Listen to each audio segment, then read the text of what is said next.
তো এখন ইবলিস শয়তান স্টার জলসার মতন জি বাংলার মতন নাটক চালু করলো চোখের পানি লিয়া।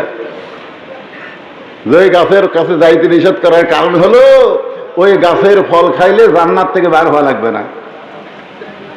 তাছাড়া আল্লাহ তোমাদেরকে জান্নাত থেকে বের করে দিবে, কারণ আমি তার সাক্ষী। আল্লাহ বলেছেন ওয়াইজ ক্বালা রাব্বুকা লিল মালাইকাতি ইন্নী জাইলুন ফিল আরদি খলিফা, আমি একটা জাতিকে তৈরি করে দুনিয়াতে প্রেরণ করব। আল্লাহ আসলে তোমাদেরকে দুনিয়াতে পাঠাবে, খামাকা বেহেশতে রাখছে, কিছুদিন পরে এই বেহেশত থেকে দুনিয়াতে বের করে দিবে। তবে ওই গাছের ফল যদি খাও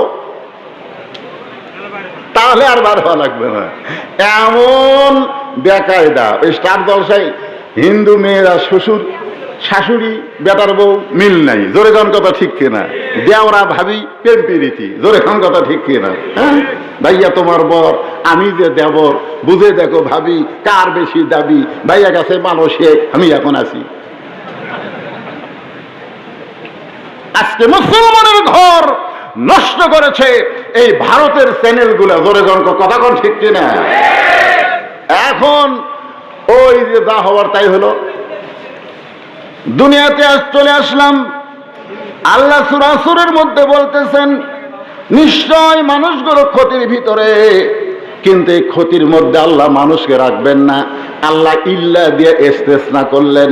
আল্লাহ বললেন ইল্লাল্লাযীনা আমানু ওয়া আমিলুস সালিহাতি ওয়া তাওয়াসাউ বিল হাক্কি ওয়া তাওয়াসাউ বিস সবর। এখানে চারটা বিষয় ধরে কোন কয়টা? এই বাবাজিরা খুব মনোযোগ দিয়ে শোনা লাগবে। কয় বিষয়? ইল্লা দিয়ে ইস্তেসনা করে আল্লাহ চারটা সাবজেক্ট আমাদেরকে বললেন, চারটা বিষয় বললেন। এই চারটা কাজ যার মধ্যে থাকবে সে ক্ষতির মধ্যে পড়বে না, বরং দুনিয়াতেই তার কষ্ট হবে। দুনিয়া থেকে বিদায় নেওয়ার সঙ্গে সঙ্গে আল্লাহ তাকে সব জান্নাতের মালিক বানায় দেবে। এখন বলেন এই চারটা বিষয় আমাদের জানার দরকার আছে না নাই? এই পাগড়িওয়ালা হুজুর এটা কে রে মাঝখানে রে? আর চেহারা দেখলেই দেখেন, চেহারার মধ্যে একটা মজা আছে না নাই? সুবহানাল্লাহ। এরা জীবনে খাড়া হয়ে পেশাব করে না, একে পেশাব করে দেখলেও সওয়াব। পেশাব করা দেখলেও সওয়াব মানে ওরা পেশাব করতেছে আর করে কাশিস করে নিংড়াচ্ছি হুজুর।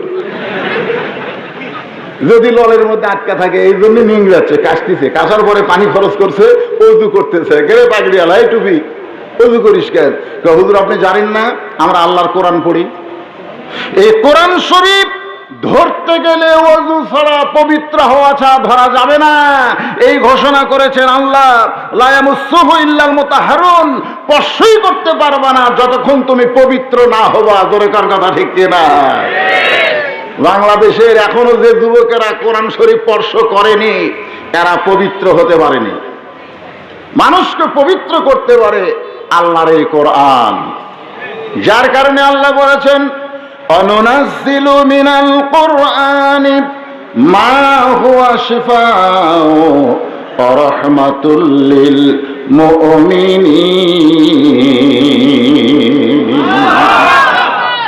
চারটা বিষয়ের মধ্যে এক নম্বর হলো ঈমান। যেখানে এক নম্বর কি? ঈমান। ইল্লাল্লাযীনা আমানু, এক নম্বর হলো ঈমান। সাহাবারা জিজ্ঞেস করলেন ইয়া রাসূলুল্লাহ ঈমান কি? আল্লাহ রাসূল বললেন ইকরার বিল লিসান, তাসদীক বিল জানান, আমল বিল আরকান, এরই নাম হলো ঈমান। আল্লাহ রাসূল তিনটা কথা বললেন, জোরে কোন কয়টা? এক নম্বর হলো ইকরার বিল লিসান, জবানে বলতে হবে লা ইলাহা ইল্লাল্লাহ, লা ইলাহা ইল্লাল্লাহ, লা ইলাহা ইল্লাল্লাহ। আপনারা বলেন তো লা ইলাহা ইল্লাল্লাহ বলতে কোনো কষ্ট